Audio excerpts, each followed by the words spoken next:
I think one-to-ones are one of the most misunderstood meetings at work because most of them are just people reading out their to-do list, and that is not what they're for. I say that as someone who's sat in a lot of bad ones on both sides. So let's start with what a one-to-one is actually for. At its best, a one-to-one is protected time with your line manager to unblock things, get support, sense check your thinking and talk about your growth. It's not just about what you're doing, it's about how you're doing it, where you're getting stuck and where you're trying to go. And crucially, it should feel useful. If it doesn't, then something needs to change. Now, one-to-one should be led by you, not your manager. This is your time. You're the one closest to the work, the challenges and where you need support. So you should be shaping the conversation. Your manager's role is to guide, ask questions and help you think better, not to run through a checklist or take over the session. And just on this, because I've had a lot of one-to-ones over the years, I think the best ones I've ever had were the ones I actually really look forward to. And that's not because they were necessarily easy, but because I felt like I had my boss's full attention rather than just be another meeting squeezed into their diary. Those were the ones where I'd come into it thinking, I've got things I want to talk about,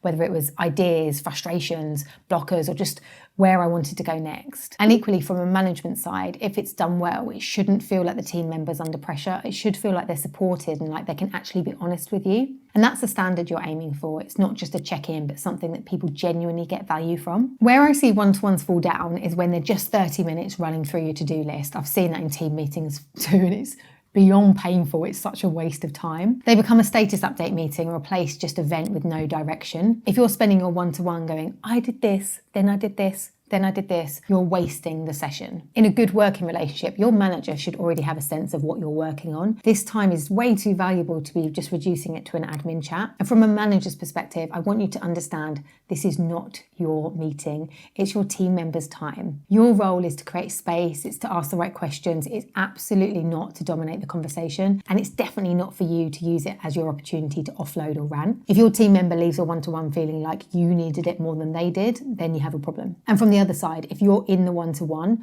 I don't want you to treat it like a performance. You don't need to prove how busy you've been. This is your chance to bring challenges, ask for help, sense check decisions, or maybe talk about what you want more or less of. Now, the best one-to-ones start with one simple question.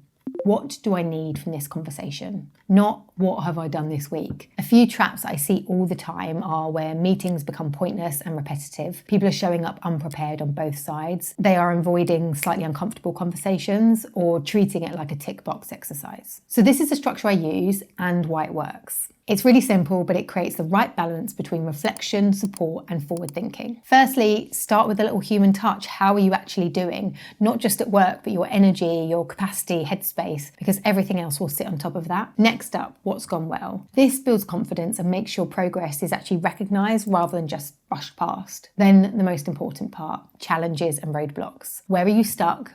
What's unclear, what needs unblocking. If you skip this, the meeting loses most of its value. Then what's coming up? Where might you need support before things become a problem? This is where you move from reactive and firefighting to being proactive. And finally, zoom out to feedback and career growth. What are you learning? What do you want more of? Where do you want to grow? If your one-to-ones never touch on development, you're missing such a huge opportunity. Now, the reason this structure works is because it balances three things: reflection, support, and direction. Most one-to-ones get stuck in just one of those, but this structure keeps it useful for both sides. So if your one-to-ones currently feel a bit pointless, then look, you're not alone. But small shifts like who leads it, what you bring to it, and how you structure it can completely change the value you get from them. If done properly, this will become one of the few spaces you have to actually think, get support, and shape how you work. And it's worth getting right. If you want more content like this, practical, honest, and actually useful at work, then please do subscribe.